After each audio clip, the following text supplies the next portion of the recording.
Welcome back to your big creative life. Thank you so much for listening or watching.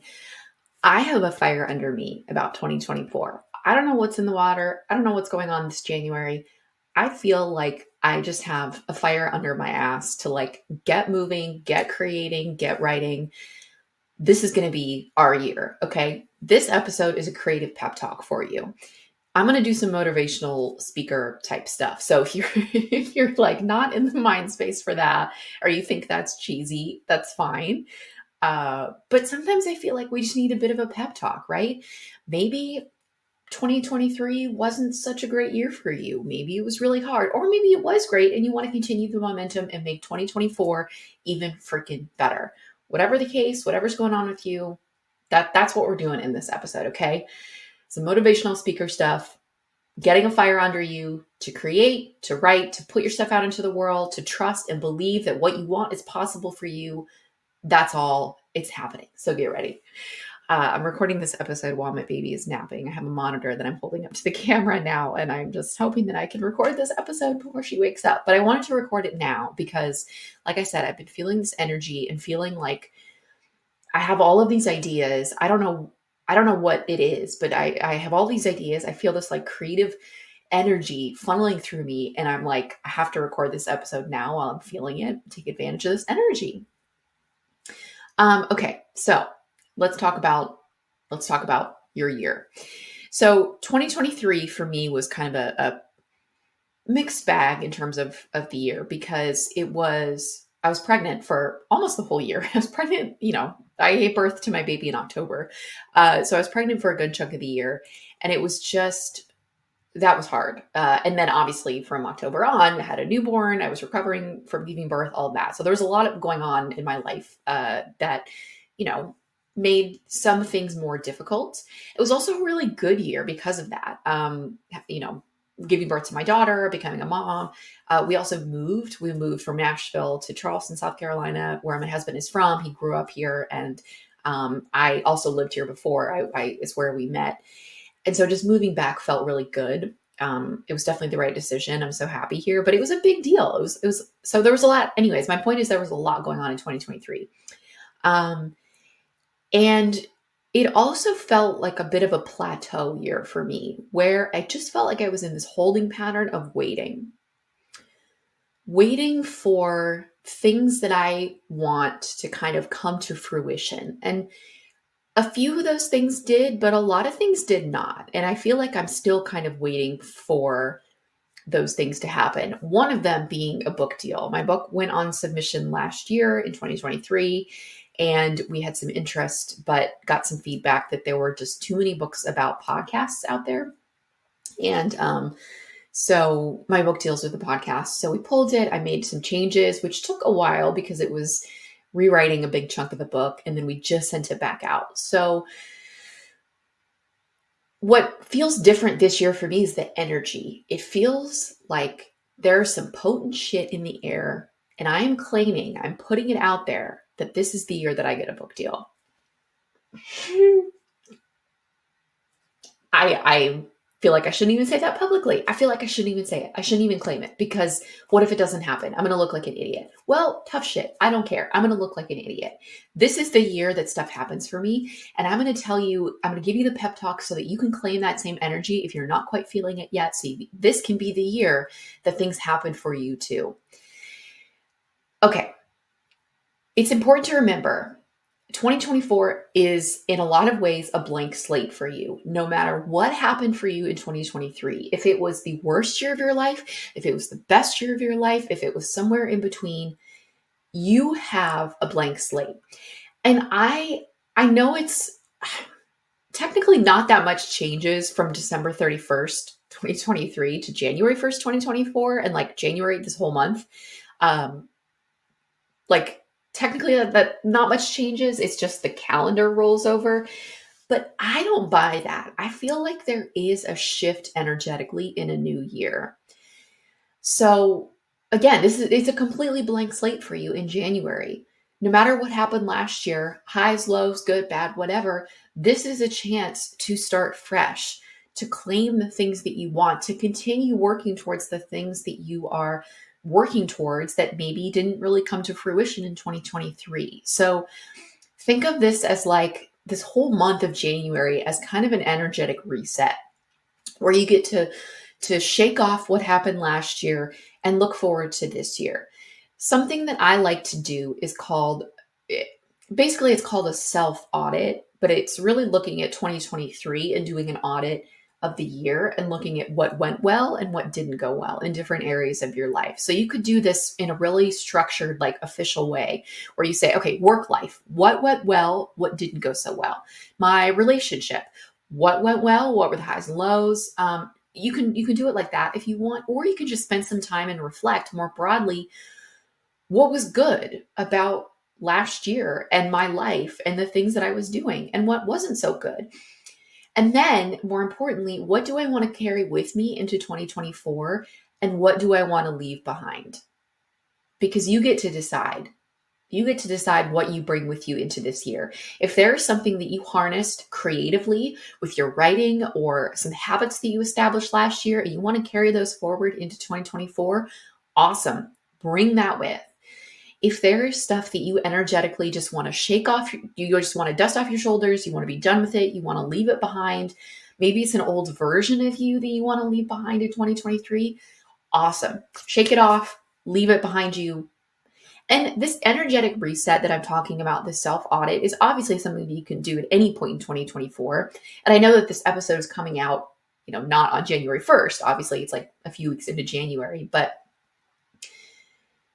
you can do this at any point. It doesn't have to be in January, but again, like there's just something about this month that really feels kind of magical to me. It's also a hard month because it's January, and if you're like me and you have some seasonal depression, January can be tough. But there is a lot of really potent energy in it as well. Thinking about a new year, a blank slate, a fresh start, an energetic reset. That is all really exciting. So just spend some time thinking about what you want to leave behind, what you want to carry with you. And think about this year as a blank slate. Like there are endless possibilities available to you in this year, in 2024, which is really exciting.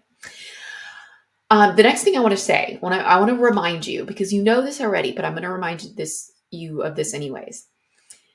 You are 1000% unique. There's literally no one on this planet, in this universe, that has your exact same skill set, that has your exact same outlook on life, that has your exact same talent or skills or lived experience and gifts. No one. So if you get in your head about setting a goal or an intention, which we talked about in a previous episode, setting an intention for the year, if you get in your head about it and think some version of, well, who am I to want this thing? This is too big. This is too ambitious. I'm too crazy. Like, why me? I'm not worthy enough to have this thing that I want. Or, there's so many other people already doing this thing. How can I do it as well and be successful? If you start to have any of those thoughts, I want you to remember the truth of who you are. You are 1000% unique. There is no one else on planet Earth like you. And so you are bringing something unique to everything that you do. Your writing voice is going to be so unique to you. Your perspective, the characters that you develop, content that you create on social media, all of that is going to be so fabulously unique. And I want you to really lean into that. I'm going to give you an example of how I shifted this for myself, because this was a big deal for me when I first started creating content on social media. I felt all of this pressure to be like certain other people kind of in the online business space, where I had to have this type of branding and I had to speak to people this way and I had to create this certain type of content to be very like polished and professional and present a certain image of myself. And there's nothing wrong with doing that, but that doesn't really feel authentic to who I am. I would much rather just record a podcast episode or record a YouTube video in my, sweatpants and sweatshirt with my hair up in a messy bun and just talk to you about the things that I want to talk to you about, versus thinking, no, it has to look super professional. I have to have my hair blown out. I have to be really polished and professional in the way that I structure my episodes or my videos. Like, that just doesn't feel right to me. And so in the beginning, when I started posting on Instagram, and even a tiny bit when I first started doing TikTok, I did feel this pressure to shift my authentic self to be more like what I saw other people doing, because it was working for them. And I thought, well, if the key to success is doing content this way, then I must just have to do it that way. But that's not it. The key to success is that those people who were doing it that way, they were being authentic to themselves. And that, having the professional branding, having the professional polished content, that was authentic to who they were. So it was working for them. So I want you to just really lean into your uniqueness, into your voice, your authenticity in whatever you create this year, in whatever goals or resolutions or intentions that you are setting for yourself, because that's like the secret sauce. The more that especially with content, I guess I'm really thinking about content lately and like an online presence. The more that I think about this, and the more that I think about people who are successful and people who are really doing what they love and making a living off of it and finding fulfillment, those people are just so themselves. And you can feel that in the energy. You can feel that in their content and also their writing. I think about writers who it's like you can just tell they're writing what lights them up, what excites them. And I think that is so appealing, that is so attractive to people. So I encourage you to just lean into that. Whatever makes you weird and unique and funky, like, embrace that. Don't feel like you have to alter your writing voice or alter your content in order to fit into a box that you think will make you successful. Another element of this pep talk, you have your big creative dreams for your big creative life for a reason. You would not be listening to this podcast or watching this YouTube video if that weren't the case. If your purpose in life or your soul's mission on earth or creative driving force inside you was to be a painter, to be a watercolor painter, you would be watching someone teaching you how to do that. You would be watching or listening to a podcast about watercolors and painting and art and how to make money off of your art, like your visual art. But you're not. You're listening to a podcast about creativity and about writing and your big creative life, or watching the video. You're here for a reason, and you have the dreams that you have for a reason. You're drawn to writing and creating for a reason. Most people aren't. There's so many people who say in this abstract, hypothetical way, like, yeah, if I had time, like, I would love to write a book. And then they don't, because it's not a strong enough desire that they actually like do anything about it. It's just sort of a vague, like, yeah, I have some ideas. It'd be fun to do that. And then that's as far as people get, which is fine. I've had that thought myself sometimes, like, oh, I'd really like to, I don't know, I'm trying to think of an example. I don't know, knit. But I did like start knitting a scarf, but that was like 10 years ago, and I have not done anything since then. So, the point is, you have the desires that you have, and you're drawn to the things that you're drawn to for a reason. I firmly believe that. Even though I did not grow up writing a lot, I really didn't get serious about writing and actually really try it until I was like 30. There was always a part of me that was drawn to writing. There was always a part of me that was drawn to books and the idea of being an author. And I felt like there was a part of me that was an author and a writer decades before I even did it. And I believe that little kernel, that little bit of desire in me was there for a reason, to lead me to it when the time was right. For me, the timing just wasn't right for me to write and have the business that I have before age 30. I had to go through some stuff in my life before I got to the point where I was ready. But that desire was there. And so I believe that it was there to lead me to this place that I am now. And, it can be, if you've had the desires that you've had for a long time, I know that it can feel frustrating when those things haven't materialized yet.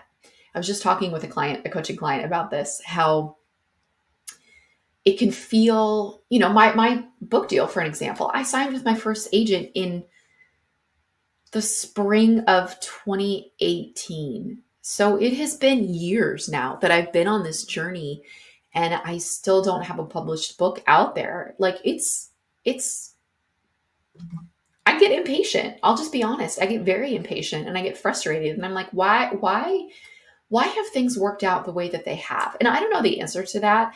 I do feel like certain things had to line up that weren't there back in 2018 or 2019. And, I've learned so much. I've grown so much as a writer since then, since that first book. So maybe that's part of it.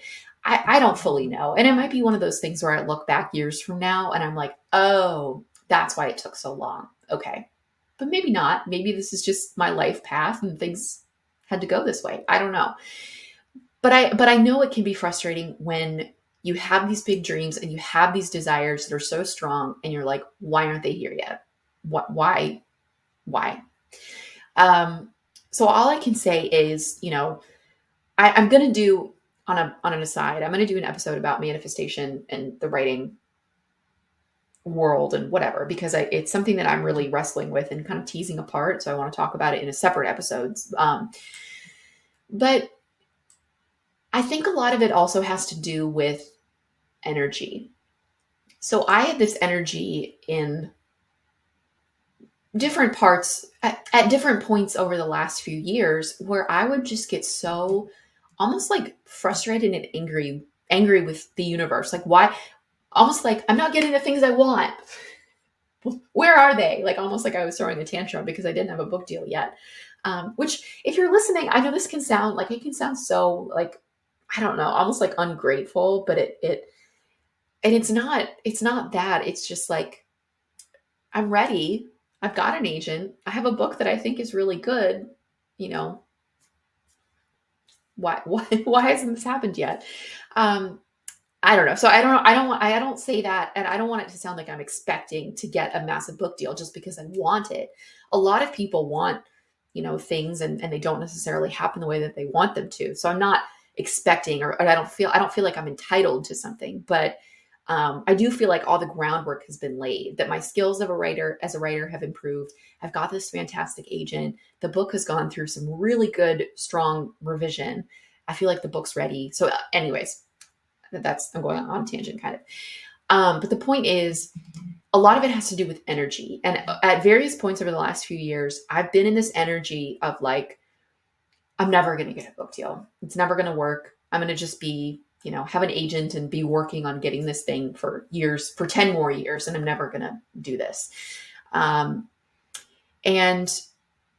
the energy that I had in those moments would sort of bleed over into my actual writing, where I would not feel motivated to write because I would get like, oh, well, what's the point? And I would not feel energized to create because I would just be stuck in this like self-pity, feeling bad for myself because, again, I'm impatient and I don't have what I want. But I guess what I'm sensing and shifting is the energy of 2024, where I want to just be like, you know what? The stars are aligning. I feel like this is the year that it happens. It's probably going to happen different than I expect it to. Maybe at some point I'll end up self-publishing. I don't know.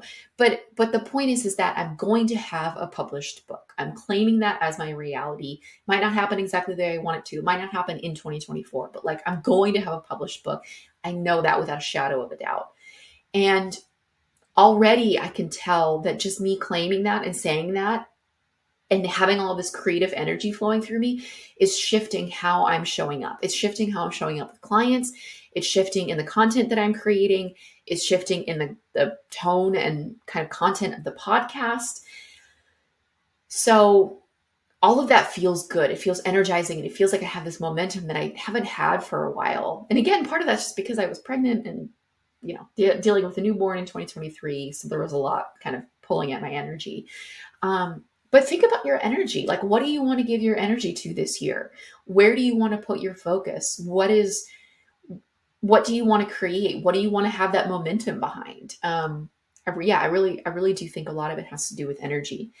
And by the way, if you're listening to this and you aren't sure exactly what your desires or what you're wanting for 2024, that's okay. You can either spend some time getting intentional about it and thinking about what what you want to create this year, or you can just keep it general and just be like, I just want to write this year. I just want to work on stories that excite me and see what happens. Or I want to create content that feels good and exciting for me and just see what happens. Like, that's awesome too. It doesn't always have to be a very specific, down to the last detail kind of desire. It can just be, you want to create something cool this year. That's awesome. Again, that's the whole like idea behind your big creative life. Is your big creative life is whatever you want it to look like, and it can change at any point. So keep that in mind when you're thinking about 2024. But I just know, I just have this sense that 2024 is going to be magical for so many of us. And I'm so freaking excited about it. I'm so excited about this new podcast. I'm so excited about the content I'm creating. And I hope that you are equally as excited about the things that you are creating and brainstorming and editing and putting out into the world. I hope that you can harness that same creative energy, because you're freaking worth it. You deserve it. And it's so fun. It's fun to feel creatively fulfilled, and you deserve that at every moment this year in 2024. So I'm going to get off my soapbox now. Motivational speaker stuff over. If you are really feeling it, if you're really feeling it and you want to claim your desire, but you're not ready to do it on social media or something, you can claim it and send me your goal or your intention or your desire for this year and what you're excited about and going to focus on this year. You can send it to me via DM. It's like a smaller version of claiming it and being excited about it. You can do that, and I'll cheer you on. Definitely cheering you on, because this year feels powerful. I should look, if you're listening to this and like astrology or numerology or something, like maybe there's something going on this year that maybe there's a kind of woo-woo reason for it. I don't know. I should probably look into that. But okay, you've got this. This is your freaking year. That was your creative pep talk. Listen to this whenever you need that little boost of energy or momentum or inspiration, because we're going to do some freaking magical things this year. And I'm really, really excited about it. All right. See y'all next week.